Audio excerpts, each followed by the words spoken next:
Tere tulemust kuulama jätkusuutlikkuse podcasti ESG Impulss, kus räägime erinevate ettevõtete ja ekspertidega nende kogemuslugudest, kuidas nad on kestlikkuse teekonnal hakkama saanud, mida ette võtnud, milliseid ämbreid läbi kolistanud.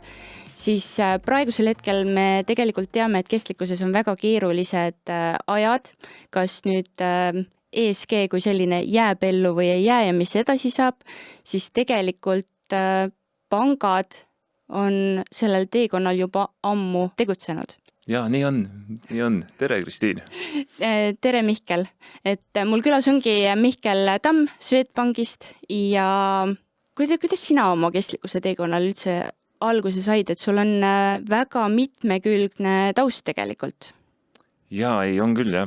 Kui sa küsid, nagu, mis oli esimest korda, kui ma sain aru, et milline on minu mõju on ju võib-olla inimesena üleüldises mõttes siin maailmas ja siin eksisteerides on ju, siis see oli, ma arvan, suures plaanis mingisugune 12 aastat tagasi äkki. Ma korraldasin üritusi veel tollel hetkel, suurkorporatiivide üritusi ja siis ma mäletan väga selgelt, et me tegime Omnivale suvepäeva ja ma olin ära unustanud selle, et ma peaksin võtma siis hiljem nagu platsikoristuse, siis tegin ise ära selle platsikoristuse. Siis kui need prügiunnikud mulle ette jooksid, et see oli nagu selline esimene hetk, kus mul nagu selline jäätmetest tekkis mingisugune arusaam, et mida me tegelikult nagu toodame on ju ja just seda ühekordses vaatevinklis ja siis siin otsa tuli mingisugune Filipiinide reis on ju, kus olid veel oma mingisugused mänguasjad, mis juurde viisid, nii et see oli nagu jah too, et kui alguse sai, siis sealt hiljem on olnud selline mingis mõttes orgaaniline nagu edasiminek on ju, et mul oli võimalus ja rõõm elada sellisel toredal saarel nagu Saaremaa ja seal üheskoos tolleaegse elukaaslasega hakkasime Pilirost joogikõrsi tegema, mis mind tegelikult tõigi kokkuvõttes nagu pangandusse välja on ju, et kuidas on nüüd siis Pilliro kõrred ja pangandus nagu omavahel seotud? Võib-olla see, kuidas on nagu ettevõtlus ja pangandus seotud on ju, aga jah, et kui minul nagu too teekond läbi sai on ju, siis tulin Tallinnasse tagasi, 2 kohvrit oli näpu otsas on ju, koer ka rihma otsas ja siis sügasin kukalt, et mis must nagu elus edasi saab ja tollel hetkel täpselt siis mitte täpselt tollel hetkel, vaid mõni kuu hiljem hakkas LHV otsima endale jätkusuutlikkuse spetsialisti ja siis võeti muga ühendust, intervjuu ma läbisin, esimese otsaga nad isegi nagu alguses arvasid, et ei taha mind tööle võtta, aga siis Ragnar Maasel, kes tollel hetkel mul juht oli ja kellele ma olen igatepidi tänulik, et ta mind sellele teekonnale viis või tõi, siis helistas mulle, et kuule Mihkel, et äkki ikkagi võiksid tulla proovima.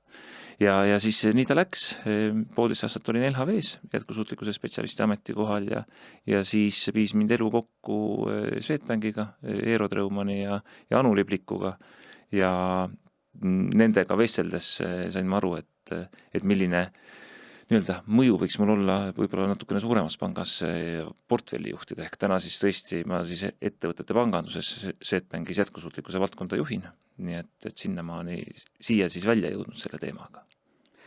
No kuidas sa ütlesid, et 1,5 aastat oled olnud LHV-s, sealt edasi siis pea 2 aastat umbes Swedbankis. 2,5 aastat. See tähendab seda, et see on umbes 4,5 aastat tagasi ja arvestades seda, et sellel ajal oli kestlikkus veel üsnagi lapsekingades Eestis, siis kuidas olid nagu need teadmised, mis sul tol hetkel kestlikkuse valdkonnas ja jäätmete poole pealt, nagu sa ise ka välja tõid, olid, et kuidas sa seda integreerima siis hakkasid või kuidas sa järgemööda siis tegutsema hakkasid? Ja see oli nagu selles must maa natukene. Must maa, endal oli ka nagu tegelikult oli must maa, et üleüldse, et mis asi see ESG nagu täpsemalt on ju, et mida ta endaga kaasa toob, mis ta alla üleüldisest mõttes üleüldse kuulub, et selles mõttes oli väga selline hetk, kus ega ma ise ka täpselt ei teadnud. Ehk et LHV-s, ma ütlen, et Ragnar kõrval oli mega hea õppida. Ehk et aru saada sellest, et mis asi on see ESG,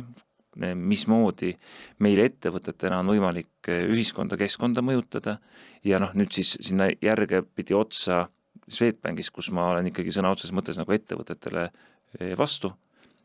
Teisel pool lauda on ju, kui seal on ESG inimene, selles mõttes, et sa ütled ka, et 4,5 aastat on ju või 4,5 aastat ja selles valdkonnas toimetanud, siis selle ajaga juba on suhteliselt palju muutunud. Ja tõsi, su väide ka on ju, et 4,5 aasta, et tollel hetkel oli nagu lapsekingades ja nagu sissejuhatus ütlesid väga toredalt, et ESG on tänasel hetkel sellises nagu murdumispunktis mingis mõttes on ju, et kuhu ta välja jõuab. Et selle ajaga on nagu olnud neid selliseid nagu üles-alla käimisi päris palju. Aga mis on selle ajaga nagu kindlasti muutunud, on selgus.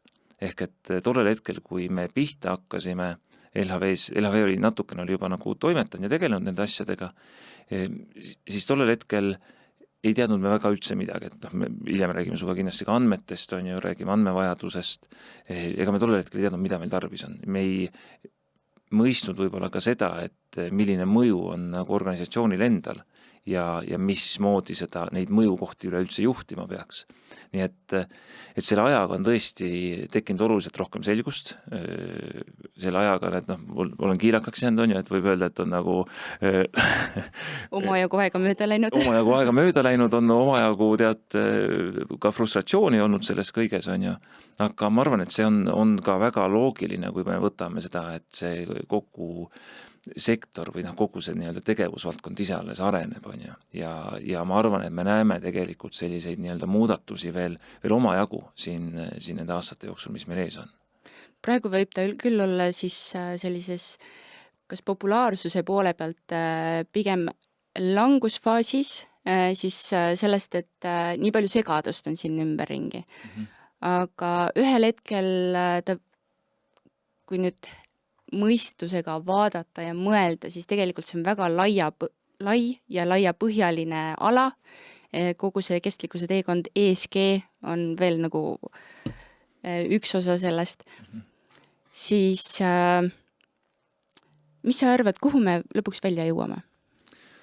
No ma võin, et kuhu me välja jõuame või kuhu ma tahaks, et me välja jõuame, võib-olla nagu see teine küsimus. Ma tahaksin seda, et me jõuaksime välja sinna, et just nagu nii-öelda ettevõtete poolest vaadates ja mitte nii-öelda nagu üksikindiviidi, et võib-olla me puudutaks korra seda teemat ka, on ju, aga ettevõtete poolest vaadates ikkagi seda, et me teaksime, kust tulevad meie mõjud, me teaksime, kuidas neid mõjusid juhtida ja meil oleks eelkõige enda jaoks ära kaardistatud enda riskid, mis meil selle nii-öelda kestlikkusega võivad meile kaasneda. Ja kui meil on need asjad tehtud, siis on palju lihtsam ja mõistlikum edasi minna. Ja tänasel hetkel ühiskonnas on ju selgelt on ka nagu polariseerumine tekkinud on ju selle teema suhtes. See teema on mulle ta on ta südamelähedane ja ma ei mõista nagu seda polariseerumise poolt just selles vaates, et kestlikkus ei ole ju halb. Me räägime seda nagu see takistaks meil midagi tegemist, on ju. Aga minu silmis on see ikkagi nagu ta loob meile väga palju uusi võimalusi, erinevaid ärimudelid, ärisuundasid, on ju. Ja ta teeb sõna otseses mõttes nagu kestlikkus ise, on ju. Ta peakski nagu tegema selle, et su ettevõtte kestab, on ju, või sa inimesena kestad, on ju. Ja seda tulekski nagu vaadata nagu selles mõttes nagu laiema pildina, on ju, mitte ainult seda, et näed, et nüüd mul on kuskil mingisugune regulatsioon, mis mulle ütleb, et mida ma tegema pean või et kuskil on keegi räägib midagi raporteerimisest, on ju, et see on et jube suur halduskoormus, on ju. See on osa tegelikult igapäeva nagu äri tegemisest ja sellest, kuidas me siis selles nii-öelda ärimaastikul oleksime konkurentsivõimelised ja siin vastu peaksime pikemas perspektiivis ka. Ehk ei tasu mõelda selle peale, et siis kogu see andmemajandus, kogu see analüüs seal taga on siis tüütu kohustus, vaid pigem see, et mida sa sellest otsapidi võidaksid. No muidugi, et vaadates neile andmetele otsa, sa pead ju neid andmeid koguma ja neid andmeid edasi raporteerima ikkagi selle mõttega, et nende andmete põhjal mingisugused otsused teha. Et kui võtta seda lihtsalt see, et mul on vaja, öeldakse, et Euroopa Komisjon ütleb, et mul on vaja mingisugused andmeid koguda. Ja kui selline suhtumine nii-öelda nagu on ettevõttes endas, siis ta tundubki tüütu kohustusena olevat, on ju. Aga kui sa nende andmete põhjal teed päriselt nii-öelda ärilisi otsuseid, mis on sulle kasumlikud otsused, ja ma räägin nagu rahalises mõttes kasumlikud otsused, on ju, et siis ma vaataks seda asja nagu hoopis nagu selles mõttes nagu teise pilguga, et see on mulle toeks. Ja seda võikski nagu minu silmis võtta, et selle nii-öelda ESG-ga toimetamine on mulle toeks, on ju. Ja vaadates seda just nagu laiemalt, on ju, et vaatame oma tarneahelaid, vaatame oma inimesi, on ju, et just nagu selles mõttes toeks ka. Tarneahel ja kogu see ahel üleüldse, sa tõid selle juba sisse, et tegelikult enne seda, kui üldse aruandlus ja CSRD siis stardi sai ja peale hakkas ja kõik pidid hakkama midagi kirjutama ja kirja panema, analüüsima, siis enne seda räägiti isegi hästi palju sellest, et aga pangad ju küsivad neid andmeid. Et kust teil see soov nii varakult tuli? No, millest tingituna? Jah, eks see on, panga vaates on see tegelikult on ju see küsimus, et kuhu me oma raha välja anname. Ja meid huvitab see, et me hiljem selle rahaga tegelikult uuesti tagasi saaksime, on ju. Või keda see huvitaks, on ju, kui sa midagi välja laenad, siis sa tahaksid selle tagasi saada. Samamoodi nagu öeldakse, et laena välja ainult neid raamatuid, mida sa ei taha tagasi saada, on ju. Et panga poolel on see nagu selles mõttes teistpidi, et me anname raha välja, tahame tagasi ka saada. Ja eks see arusaam, ma usun, et pangandusse jõudiski läbi erinevate riskide realiseerumise. Mitte võib-olla niivõrd väga meie siin piirkonnas tänasel hetkel, selles mõttes, et kui me räägime nii-öelda nagu kliimariski realiseerumisest, et otse loomulikult on kannatanud kahjusid, põllumehed on kannatanud kahjusid erinevad sektorid mingil määral, aga meile ta ei ole niivõrd tugevalt kohale jõudnud, kui ütleme Euroopas, allpool Euroopas on ju, või Läänemerel lähemal, või kus on suuremad tormid, et siia ta ei ole niivõrd tugevalt kohale jõudnud. Aga mingil määral on ju panganduses väga oluline see, et ta on, öeldakse, et pangandus on ühiskonna või majanduse vereringe, on ju, nüüd on kas pangandus on ka majanduse nagu või ühiskonna südametunnistus, on ju, et ma arvan, et see nagu otseselt ei peaks niimoodi minema, et me ei saa nagu päris kõike juhtida, aga jah, pangandussektor sai aru sellest, et see raha väljaandmine mõjutab seda, et kas sa hiljem see raha kätte saad ja kas sa ka teistes sektorites see raha kätte saad, on ju. Kas just siis sellest vaatest, et kui te nüüd raha välja annate, siis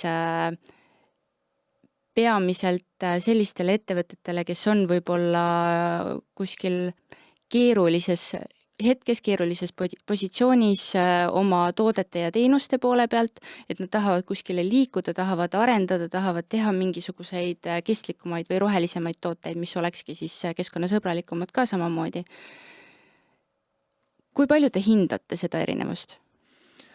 Täna on ikkagi niimoodi, et iga laenutaotlus, mis meile sisse tuleb, me tegelikult teeme väga selgelt jätkusuutlikkuse analüüsi ka sinna juurde.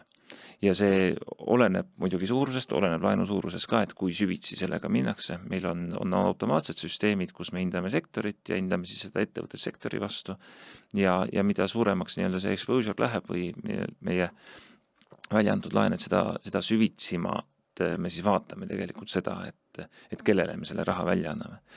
Panga juurde tullakse ikkagi eelkõige siis, kui tahetakse kasvada, on ju. Ja siis on väga põnev vaadata seda, et kuhu suunda see kasv läheb. Et ütleme, mõned, kui hästi nagu nii-öelda nagu kuidagi kastitada kedagi, on ju, et meil on pruunid ettevõtted, meil on sellised ülemineku ettevõtted, meil on rohelised ettevõtted, on ju.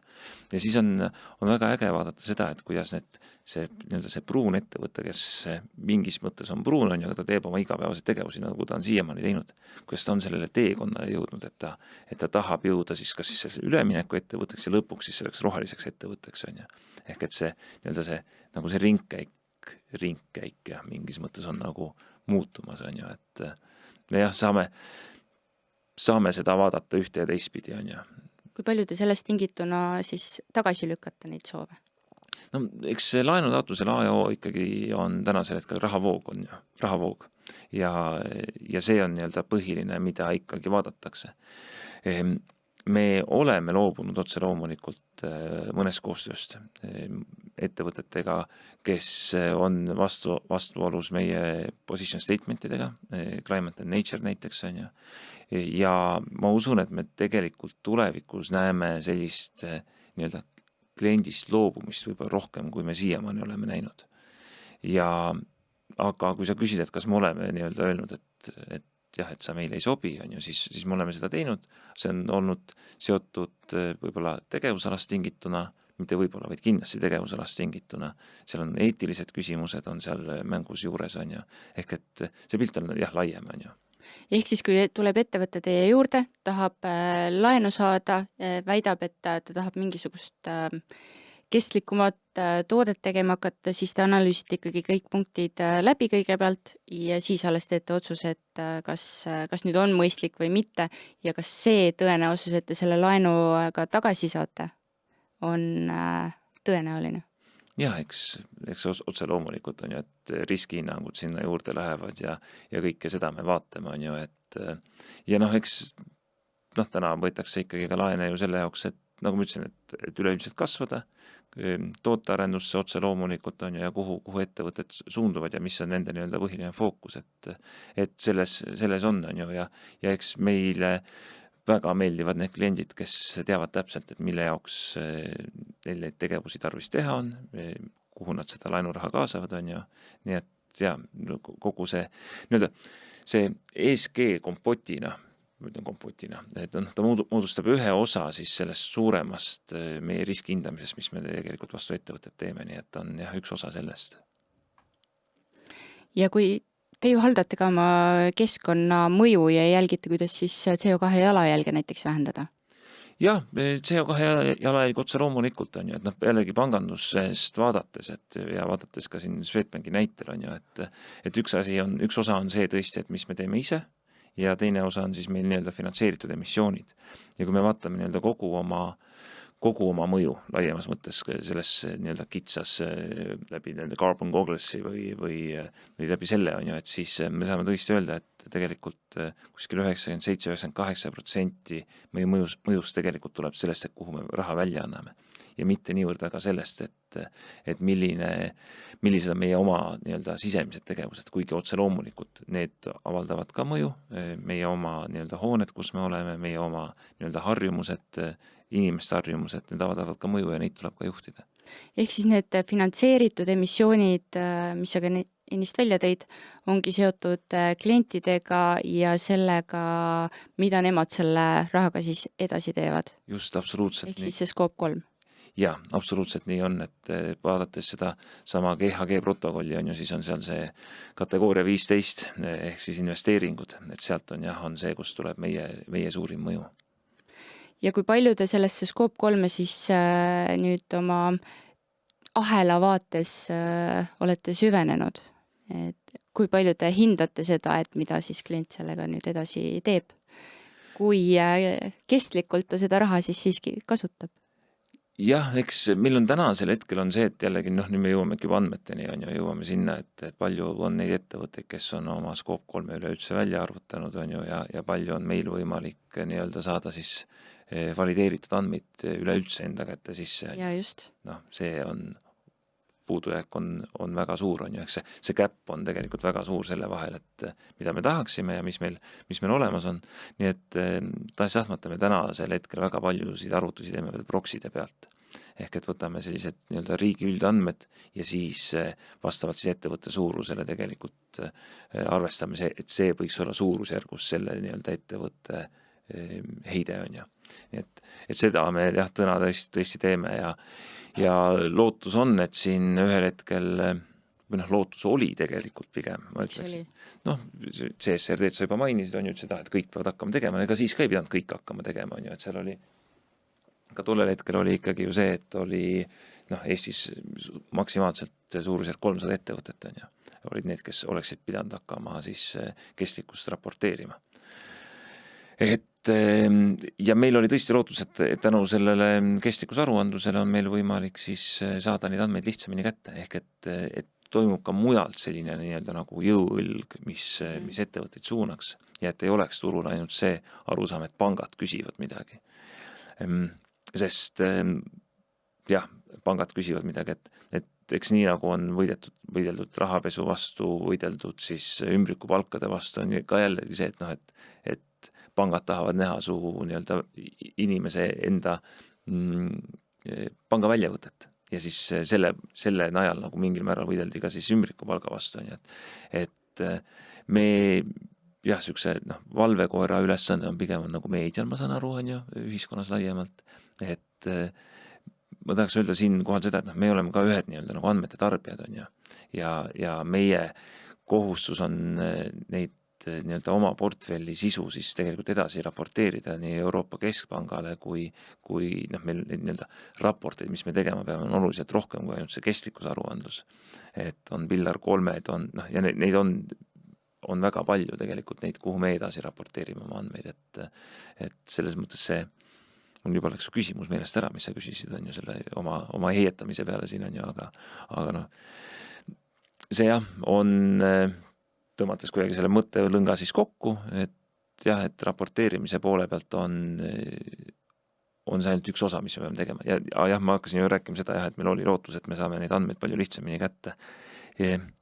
Mul on siiamaani on tegelikult see lootus, et vähemalt Scope 1, Scope 2 võiksime saada palju lihtsamini kätte.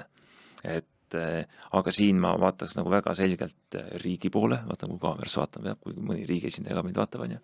Et tegelikkuses see tekitada selline nii-öelda kas või majandusaasta aruannetesse lisaväljad samade heitnete kohta, mida on ka riigil võimalik just Scope 1, 2 tegelikult juba ettevõtte eest ära arvutada. See on võimalik, on ju. Aga kas meil on tahet, et seda teha? Et selles on küsimus. Et kui oleks nagu nii-öelda minu teha, siis ma ütleks, et loome need väljad sinna, teeme taustal ära need arvutused, on ju, ettevõtte eest, et just need samad Scope 1, Scope 2, need on nii lihtne arvutada. Ja neid on nii lihtne kätte saada. Ja nii lihtne lõpuks siis ka edasi anda nendele ettevõtetele, kelle Scope 3 sa oled. Just on ju. Et just, et lahendame selle Scope 1, Scope 2 ära, avalikustame neid andmed ja jätame siis nagu ettevõtetele selle keerulisem otsa, selle Scope 3 otsa, kus sul on tõesti vaja seal natukene nagu vaeva näha, aga mina olen olnud kogu aeg selle 4,5 aasta jooksul siin ESG maailmas, ma olen olnud kogu aeg nagu selles uskumuses, et ka selle jaoks tulevad lahendused ja meil täna juba nii-öelda kalkulaatorite näol on turul häid lahendusi, on ju. Aga ma usun, et ka selle jaoks võiksid tulla täitsa reaalsed automatiseeritud lahendused. Millised teie enda eesmärgid on siis sellega seoses? Meil endal on, ja otse loomulikult meil on eesmärke, on tegelikult väga palju, aga kui me räägime kitsalt nii-öelda oma... Võtaks 5-10 aastat. Ja, portfelli eesmärkidest rääkides, siis me oleme seadnud eesmärgid omal ärikinnisvarale, et vähendada juba tegelikult aastaks 2030 ärikinnisvara heidet kilovatt-tund ruutmeetri kohta 45%. Siis on meil eraldi elukondlikule kinnisvarale on eesmärk, millel on vähendada seda heidet siis aastaks 2030 48%. Ja oleme lisaks siis üle grupi tasandi seadnud eesmärgid ka power generationile või energia tootmisele, ehk et jõuda siis Baltikumis 0,1 väärtuseni megavatt-tundi CO2 tonni, ühesõnaga mul siin see, 0,1-ni suurusjärguni on ju. Ehk et ja vaadates neid 3 eesmärki on ju siis, meil on kõrval on nagu ka muid eesmärke, neid väiksemaid ka, aga vaadates neid 3 eesmärki, siis need elukondlik kinnisvara ja ärikinnisvara on ju, et ega neid portfelli eesmärke me ei saavuta muidu tegelikult, kui see 3. eesmärk ehk siis see energia tootmine ei muutu meil puhtamaks on ju. Ja siin kohas ongi nagu see, et me pangana ju saame mõjutada ainult seda, et kellele me ja kuhu me raha välja anname on ju. Et tegelikult neid nii-öelda riigi eesmärke näiteks, et palju me seal muuta saame, et kui palju meie energy mix on ju see, mis jõuab meile igale poole kodudesse, mis meil siin paneb tuled põlema ja hoiab meid soojas ka on ju, et seda me saame vähesel määral mõjutada. Nii et meil on jah, selles mõttes, et meil on käed seotud. Aga otse loomulikult on meil ka ju teisi eesmärke on ju, et meil on eesmärgid, mis on seotud meie oma kontoritegevusega. Meil on eesmärgid, mis on seotud näiteks on meil ette antud väga selgelt nii-öelda lennumiilid, mida me tohime üldse siis nii-öelda üle organisatsiooni kasutada on ju kokku. Meil on eesmärk ka selles otse loomulikult, et palju me soovime nii-öelda rahatarkust ühiskonnas jagada. Ehk et nagu neid kõik eesmärke on palju rohkem. Ja. Eesmärgid on päris ambitsioonikad, ma ütleks. Aga on teil mingisugune strateegia nüüd paika pandud tõenäoliselt juba, et kuidas te siis nagu jõuate ka nendeni? No see oli jah, eesmärgid seati meil aastal 2019, ehk see võeti meil siis baasaastaks. 6 aastat tagasi. 6 aastat tagasi võeti baasaasta. Ja eesmärgid on meil seotud siis science-based targetsitega, ehk teaduspõhiste eesmärkidega tegelikult. Ja nende eesmärkide panemine on ju väga lihtne. kuidas neid saavutada, vaat see on nüüd nagu see küsimus on ju, ehk et seal peab olema ikkagi strateegia taga, et selleni jõuda. Otse loomulikult peab olema strateegia taga, et selleni jõuda, et ma ei saa siin ka kõike avalikustada, on ju, aga jah, strateegiad ja kuidas nende nii-öelda just nende vaheeesmärkideni jõuda, on ju, vaheeesmärgid ongi Science-Based Targetsi puhul siis, et 2030, peale seda siis pead sa siis seadma igal nagu nii-öelda 5 aasta tagant endale uued eesmärgid. Mul on huvitav vaadata seda, et kuidas me selle esimese eesmärgi nii-öelda kätte saame, sest see langus, mis me peame seal tegema, on väga suur ja see esimene eesmärk nüüd? Just ongi see sama, et ärikinnisvaral siis 45% vähendada seda süsinikuheidet ruutmeetri kohta on ju ja elukondlikul 48%.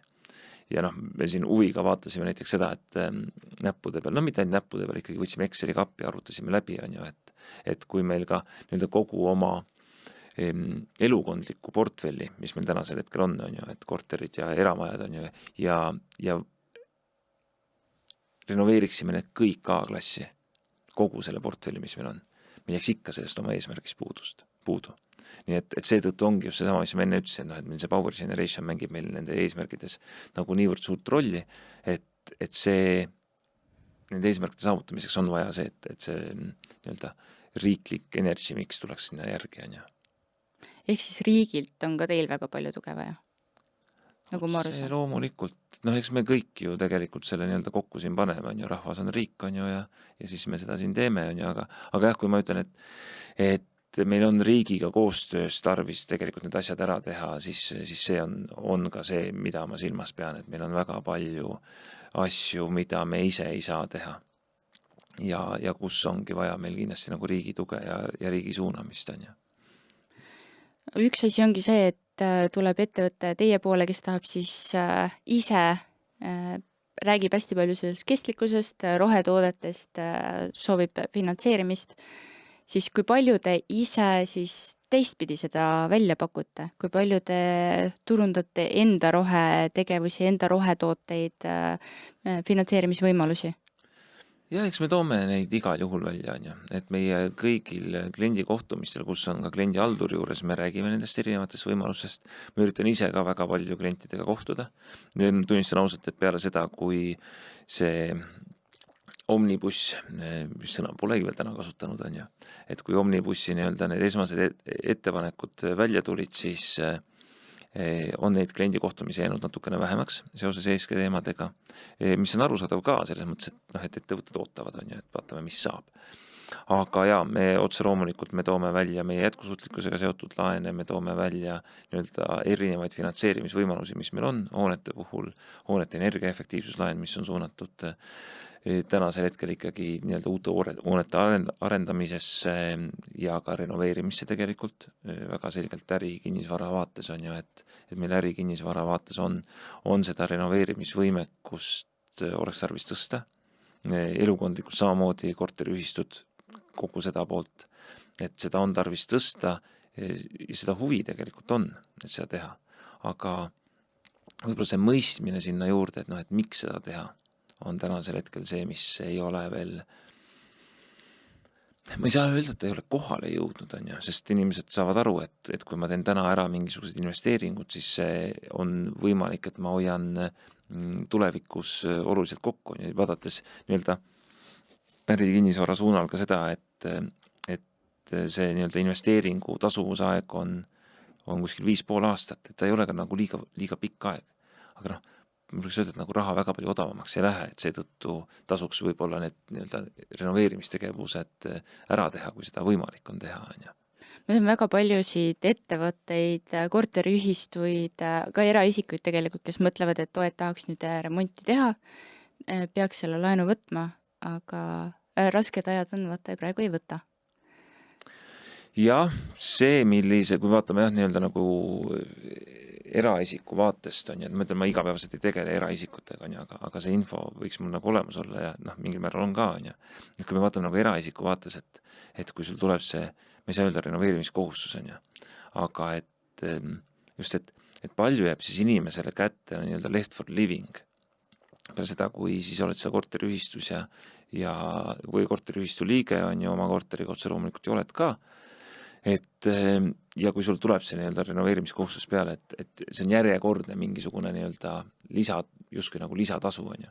Aga võttes siin arvesse see, et palju sul on tänasel hetkel remondifond, mis sa tasud, palju sul on nii-öelda kommunaalid näiteks on ju, või nii-öelda kõrvalkulud, mis sa tasud, siis tegelikult see summa ei kasva niivõrd palju, kui võib-olla kardetakse. No selle jaoks on ka ju jällegi erinevad kalkulaatorid, on ju, Swedbankil endal on siin kalkulaator tulemas, on ju, Credexil on kalkulaator tegelikult selge olemas, et kui sa saad panna oma tänased kulud sisse ja siis nii-öelda tulevased kulud, mis sul on siis peale seda nii-öelda renoveerimise ära tegemist, et ma soovitaks võib-olla inimestel need kalkulaatorid üles leida, Credexi kodulehel on see ka ilusti olemas, on ju, ja järgi vaadata, et palju see tegelikult siis minu leibkonda mõjutab.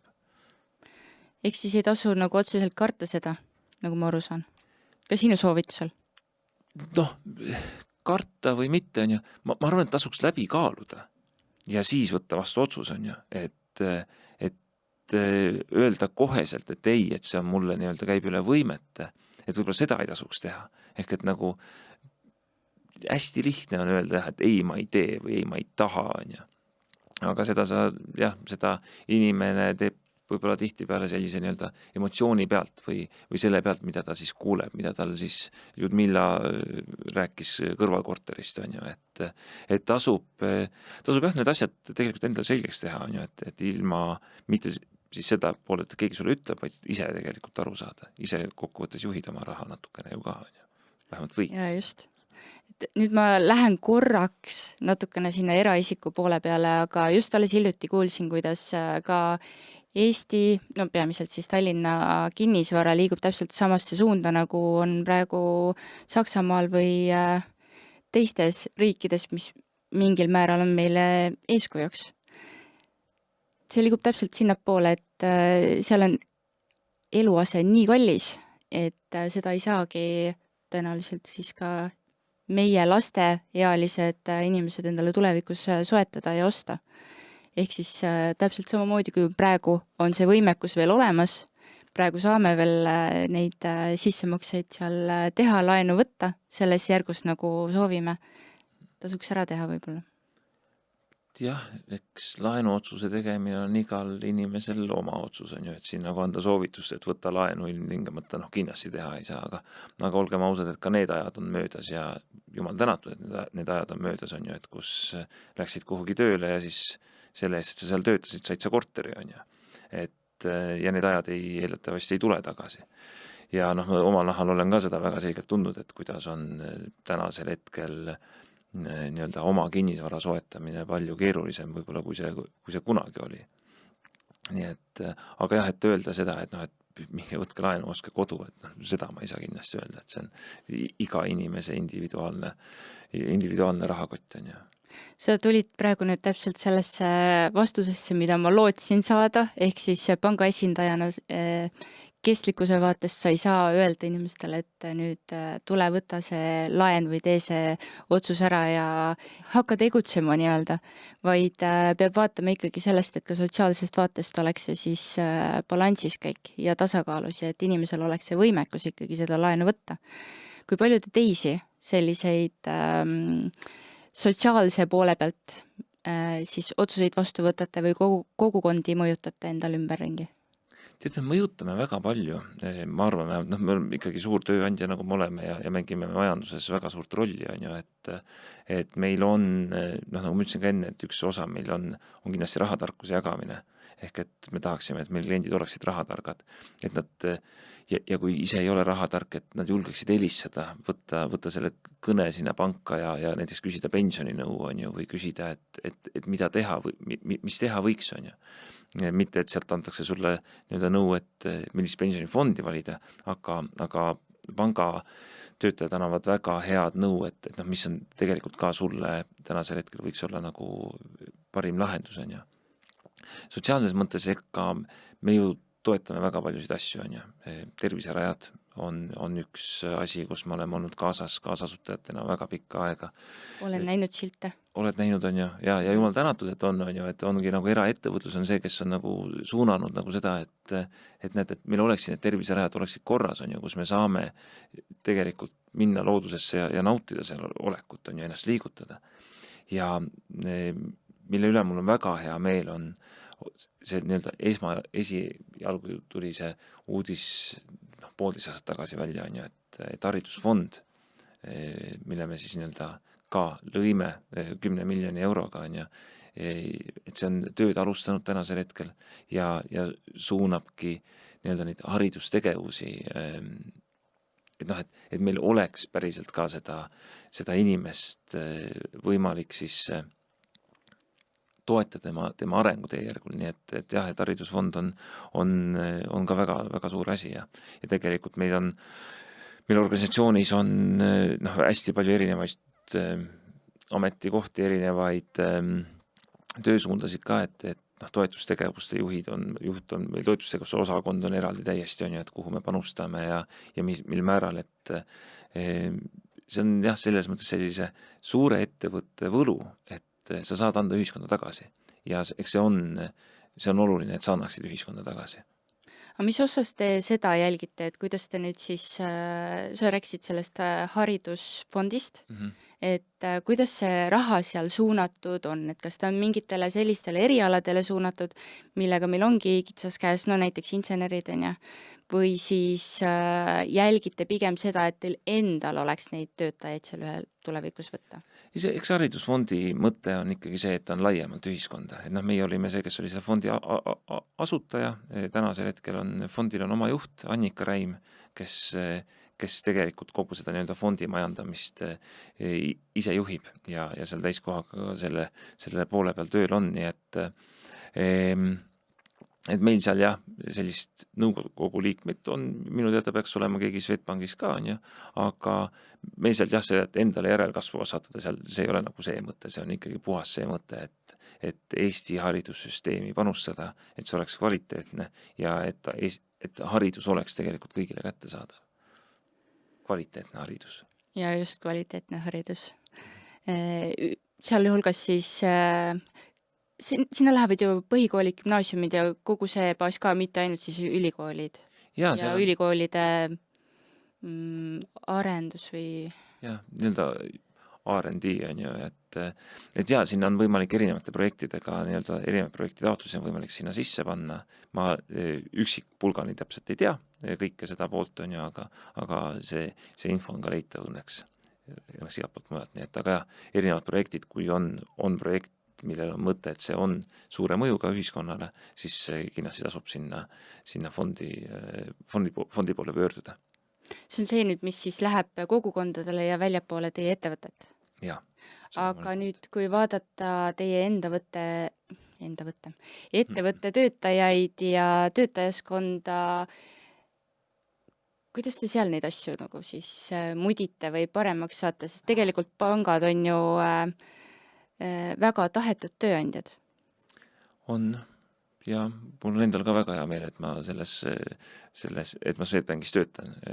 Nüüd ju uus maja on ju valminud, varsti hakkate vist sisse kolima? Ja me peaksime saama sinna sisse kolida, siis just sain täna teada, et meie korrus kolib augusti lõpus, nii et jah, et maja on kätte saadamas meile juba õige pea, kolimine käib, kolleegid minu toast jäid juba eile oma laudadest ilma, nii et ühelt poolt nagu töötingimused lähevad ajutiselt madalamaks, on ja kui laudadest jäävad ilma, siis tegelikult on vist uus maja palju väiksema jalajäljega või? Oluliselt, jah. Me küll oleme rendipinnal seal selles mõttes on ju, aga uus maja vastab tõesti Pream Excellent tasemele. Praegu on ta siis design stage'i tase on ju, et peale seda, kui siis maja täiesti valmis saab ja seal on juba ka sees olnud, on võimalik siis nii-öelda see interim tasemest edasi liikuda. Aga ja ta on energiaefektiivne hoone, ta vastab kõigile nõuetele nagu on, et me sealt tänasel hetkel Liivalaia 8-14 hoonetest siis hakkame tasapisi välja kolima ja ootame väga selgelt seda tegelikult kõik on ju, et meil need töötingimused paraneksid, et eks see hoone, mis on aastast 94 praegusel hetkel on juba jäänud vaikselt ajale jalgu. ehk siis, kui nüüd te ümber kolite, siis sa jõuate sinna, teed niimoodi natukene, et nüüd on tehtud valmis ja sotsiaalse poole pealt nagu on nüüd mõneks ajaks hästi? Või on mingisugused järgmised eesmärgid juba, et mida tahaks ette võtta? No mis meil oma töötajaskonda puudutab, siis mul on mingil määral on nendega seost, on ju, otse loomulikult on mul nendega seost, on ju, aga minu töö on tänasel hetkel piiritletud eelkõige siis ettevõtete panganduse poolega, on ju, ehk et see, et kuidas me ikkagi oma kollektiivi harime, meie haldurid, spetsialistid, analüütikud on ju, kes meil sinna kuuluvad, kuidas me nende teadlikkust tõstame, eeski küsimusest on see, mis on olnud mul üheks fookuseks algusest saadik, kui ma olen Swedbankis olnud, on ju. Ja eks otse loomulikult me proovime seda ka laiemalt, mitte siis ainult nii-öelda ettevõtete panganduse siseselt, vaid ka laiemalt üle kogu organisatsiooni neid väärtusi kanda ja tegelikult ka inimesi antud teemadel harida. Ma tahaks öelda harida, võib-olla õrnalt ka nügida, on ju. Et seda me teha saame, sellega me jätkame igal juhul, on ju, et suuremad projektid, eks siin on omajagu neid, mida on tulemas, on ju, aga täna vaadates jah, et mis on meil HR-i laual, on väga selgelt seotud uue majaga ja see, et see ka üleminek oleks tegelikult sujuv, et leave no one behind, on ju, et kõik tunneksid, et nad on ka sinna uude hoonesse oodatud ja et neil on koht olemas. Ja ma ütlen koht olemas, kuigi see tähendab seda, et meil on uues hoones on puhta laua poliitika ja oleme arvestanud seda, et kõigil ei ole oma lauda enam, on ju, ja tullakse siis sinna kohta, mis on parasjagu vaba. Nii et kui palju teil ettevõttes töötajaid on? Eesti inimesi töötab Swedbankis, täpselt numbrid sulle ei ütle, on ju, aga see on kuskil 2300, kui võtame ka need, kes on ajutistelt puhkuselt kodus, on ju, siis on see võib-olla paarisaja võrra rohkem, nii et suur. Päris arvestatav kogus. Päris arvestatav kogus, jah. Ja üks osa on siis Swedbank Eesti, Swedbank AS siis on ju, meil on ka väga palju töötajaid, kes meil on Baltikumi tasemel ja eestlasi on ju, ja kes on ka grupi tasemel. Nii et annab jah selles mõttes siukse nagu toreda arenguvõimaluse ka, kui tahta teha rahvusvahelist äri. No rahvusvaheline äri teil paratamatult nüüd on, et sinna poole olete jõudsalt liikunud. Jaa, absoluutselt, jah. Aga kui sa nüüd vaatad üleüldiselt seda tarbimise poolt, nii siis ettevõtete kui ka, ma tahaks jälle eraisikute vaatest nagu öelda, siis kuidas sa ütled, kas see on nagu, läheb iga korraga järjest paremaks, ka nagu teile endale ettevõttes sees, et kui ma tegelikult küsisin, et nende hariduse kohta ja sa tõid ka sujuvalt välja selle, kui palju te enda inimesi harite, siis kas võetakse juba nagu vastu seda teemat rohkem kestlikkuse poole pealt või on seal vaja ikkagi pidevalt teadmisi kasvatada? Jaa, seal ikkagi on vaja nagu teadmist kasvatada, on ju, ja siin on nagu ka see, on ju, et millised on inimese enda väärtused, millised on tema nii-öelda arusaam, et mis on jällegi tema nagu roll ühiskonnas. Tarbimise poole pealt, ega need numbrid ju lähevad aina hullemaks, on ju, et me oleme ka jõudmas natukene sinna heaolu ühiskonnale lähemale, on ju, et kus me keskmiselt siis igaüks ostame endale 4 uut rõivaset kuus, on ju. Minul on siin, ma ei tea, 1, 2, 3, 4 asja, mis mul on katsukast, on ju. Aga kõik ei taha katsukast. Ja kõik ei saa nagu katsukast võib-olla endale võtta, et see, aga jah. Mis ei saa? No, ma ei tea, kas sinu pintsak on katsukast? No, ei ole, on ju. See on selline asi, mis sa ostad ühe korra ja kannad aastaid, ehk siis mul on juba nagu mitu aastat vana see. Just on ju, et tänan küsimast. Väga kena pintsak muideks. Aga jah, et seda tarbimise suunamist, ja me oleme, nagu ma ütlesin ka, et me oleme jõudnud sinna, et kus meil lõpuks on nii-öelda nagu vabadus tekkinud valida, et kus meil on nagu tekkinud mingil määral vahendeid ka, on ju, et siiamaani, mitte ma ei saa öelda siiamaani, on ju, aga kuna me oleme ikkagi väga noor riik veel, on ju, siis meil ei ole olnud ka neid võimalusi tegelikult, et võib-olla nii väga tarbida, kui me oleksime tahtnud, on ju, ja siis nüüd on nagu maailma valla, on ju, temust tellivad kõik endale, mis iganes tahavad, on ju. Ja vaadatakse üleüldse nagu seda, et noh, et mul on nüüd see võimalus, ma tahan ka. No nende demotellimustega on muidugi see, et sa võid küll tahta ja osta aga see, eks ta tekitab parajalt sõltuvust, neil on reklaamid on neil väga tasemel, peaks mainima, et nad kutsuvad uuesti tagasi ostma. Väga hästi on saadud endale nii-öelda konksu taha see klient, on ju, et kui sa korra sinna satud, aga eks muude toodetega on ju sama, on ju teenustega, et kui sa küsid, kas me nagu näeme seda, et inimeste tarbimisharjumused on muutunud, on ju, tarbimislaenud on ikka kõrgel tasemel, on ju, oluliselt kõrgemal tasemel, kui on säästud, ikkagi 68% elab ikkagi tänasel hetkel palgapäevast palgapäevani, ehk et ei ole neid sääste, ehk järelikult kõik tarbitakse ära. Noh, siis tekib küsimus, et kuhu tarbitakse ja eks neid suundasid on erinevaid, mille peale siis nagu tegelikult raha kulutatakse, on ju. Kas siis kulutatakse või investeeritakse, noh, täna ma julgen ikkagi öelda, et keskmiselt on see tegemist kulutamisega, mitte investeerimisega. Kui nüüd päris aus olla, siis ma alles hiljuti kuulsin, et Eesti vist pidi olema top 1 riik Euroopas hasartmängude sõltuvuse poolest. Ehk siis ma arvan, et omajagu kuulub ka sinna. Kas te seda ka nagu jälgite, et kas nüüd inimesed kulutavad selle peale või mitte?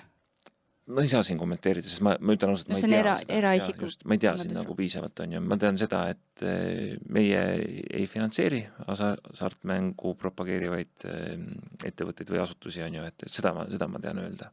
Aga jah, et vaadata seda, et jah, ma lihtsalt jään vastuse võlgu, et kas ja kui süviti, siis minnakse nii-öelda üksikisiku analüüsiga. Kuigi tahaks teada, tead küll. Isegi ei tea, kas tahaks teada.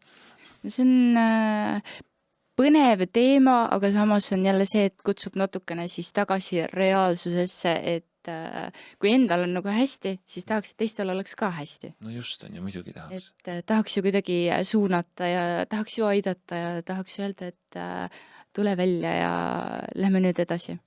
Aga see on üks ka ikkagi kogu selle kogukonna osa või asi. Ehk siis teie ju annate samamoodi laene välja ümbritsevatele ettevõtetele, ümbritsevatele inimestele, tahate, et neil oleks kõik hästi, elu liiguks paremuse poole. Kuidas te toetate neid erinevaid, et terviserajad sa tõid välja, on ju? Kas on mingisuguseid selliseid asju, mida te saaksite seal veel teha, et siis seda toetust kuidagi nagu veel rohkem kasvatada?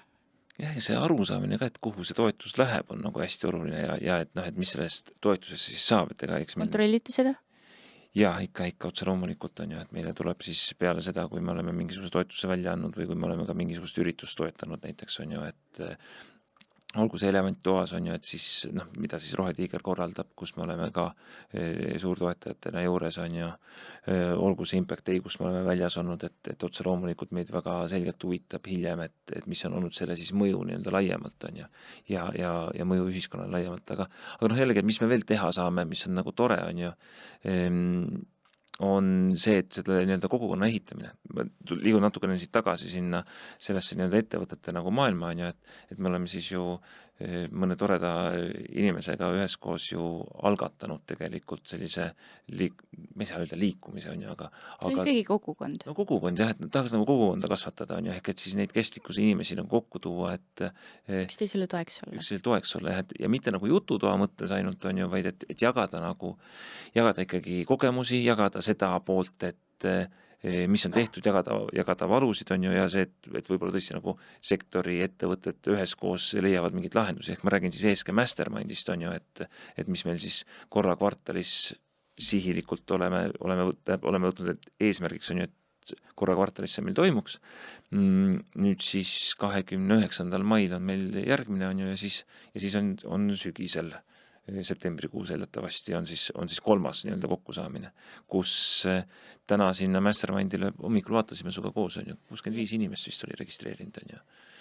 Ja kes on kõik tegelikult ettevõtete esindajad, ehk et vähemalt suurem osa on ettevõtete esindajad.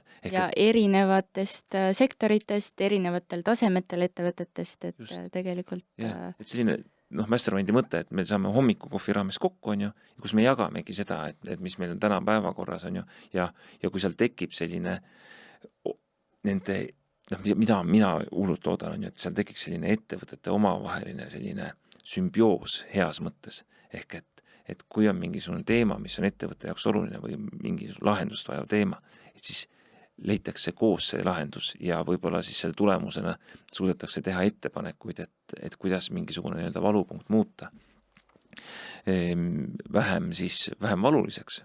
Et otse loomulikult on ka nii-öelda rohetiiger ajanud ka seda suunda, on ju, et viime need sõnumid, mis me siit kokku kogume ettevõtetelt, viime need edasi nii-öelda riigi poole, aga see, mis me selle ESG Mastermindiga teeme, on nagu selles mõttes minu arust äge, et me võtamegi nüüd konkreetselt need ESG inimesed või need kestlikkuse inimesed ja vaatame, et kuidas nagu nende mõtted jõuaksid kaugemale ja laiemale ühiskonnale ja publikule arusaadavalt kohale ja mõtestatult kohale, on ju.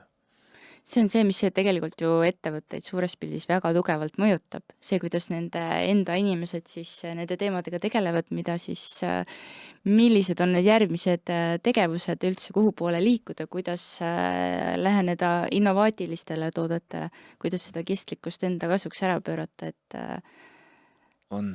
Ja eriti selles, alguses sa ütlesid ka, on ju, et kogu see ESG nüüd mina ütlen virvarru, on ju, või need muutuste tuules, mis me oleme siin olnud, on ju.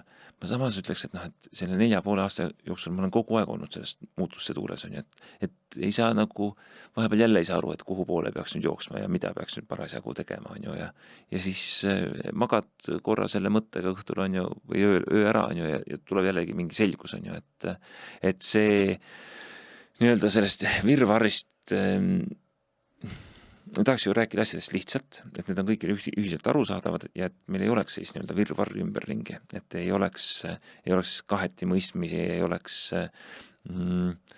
selliseid nägemusi, mis tegelikult võib-olla ei pruugi ka tõele vastata nagu üleüldises plaanis, on ju. Ja selliseid, mitte nägemusi, vaid ütleme siis, ma ei taha öelda kuulujutte otseselt, aga selliseid nii-öelda trollimist või? Trollimist natuke, jah, tõesti, miks mitte, on ju. Ja. No, trolle siin on oma jagu. Ma peaks ütlema, kuigi see läheb järjest paremaks. Kuigi vahepeal tahetakse ikka tähelepanu tõmmata sellele poolele, et ei ole nagu mõtet, ei ole nagu pointi.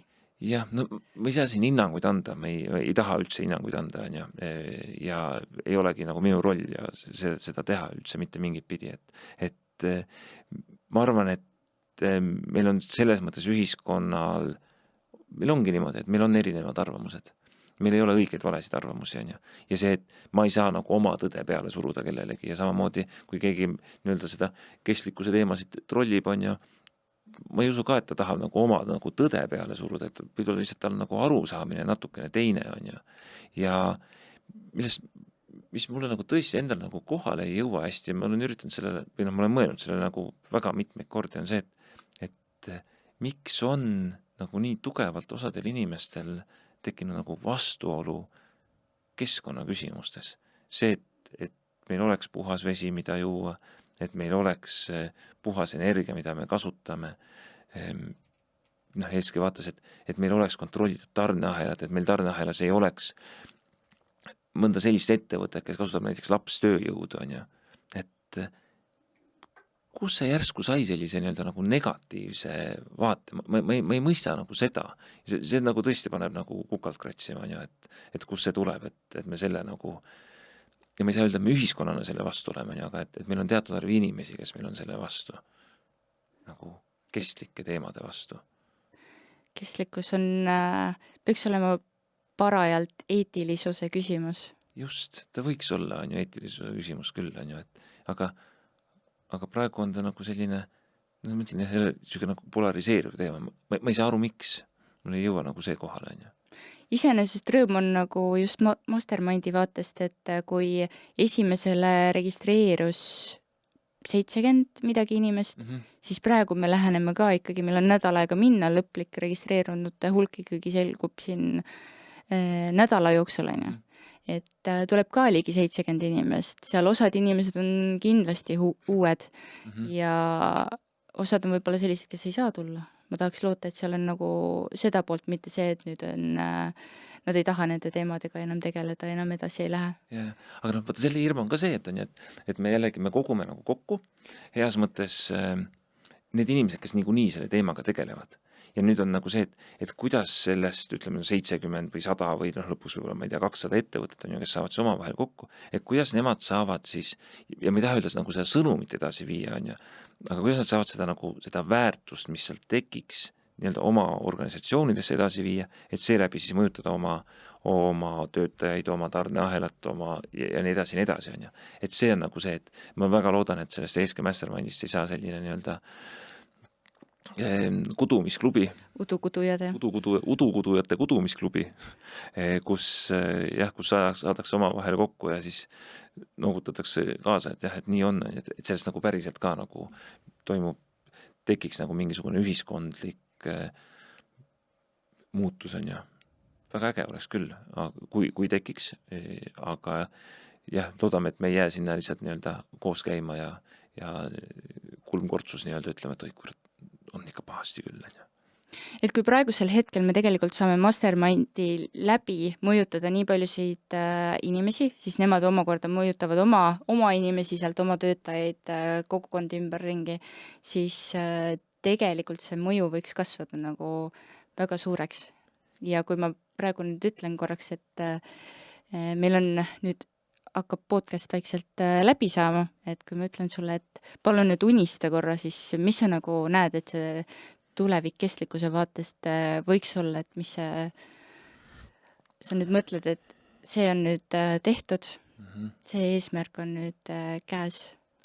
Jah, ma väga nagu unistada ei tahaks. Ma tahaks tegelikult seda, et me ei läheks äärmusesse mitte ühegi teemaga ja oleksime tasakaalukalt jalad vastu maad. Ja me ei teeks otsuseid ainult kas siis ühest või teisest vaatenurgast, vaid kaaluksime need otsused läbi. Ja läbi selle tegelikult jääksime siia püsima, jääksime siia inimestena püsima, oleksime kokkuvõttes ka tulevikus loodetavasti normaalsed inimesed, on ju, kes, nagu öeldud, ei hinda teineteist, ei anna hinnanguid teineteisele, ei ole õelad ja arvestavad nende inimestega ja nende kogukondadega, kellel on siin täna võib-olla natuke keerulisem kui meil hakkama saada. Ehk siis natuke nagu sallivuse kasvatamine. Otse loomulikult. See võiks ja see on osa sellest, on ju. See on osa kestlikkusest ka. Osa kestlikkusest, jah, ja see, et seda tuleb teha kuidagi vägisi mingit pidi. Ma tahaks, et see on nagu vägisi tegemine, et see võiks olla meil, ja nüüd on jah unistamine, on ju, et see võiks olla meil ikkagi, meie ühiskonna osa võiks olla see, et me sallime, me ei näita näpuga, kui inimesed on natukene teistsugused ja meil on kõigil sõna otseses mõttes võrdsed võimalused areneda ja elada täisväärtuslikku elu. Kestlikku elu. Kestlikku täisväärtuslikku elu, jah. Super. Kuule, aga aitäh, Mihkel, et sa mulle täna siia podcasti külla tulid. Ja aitäh ka kõigile kuulajatele ja vaatajatele. Ning ma arvan, et kohtume juba järgmises episoodis. Tšau!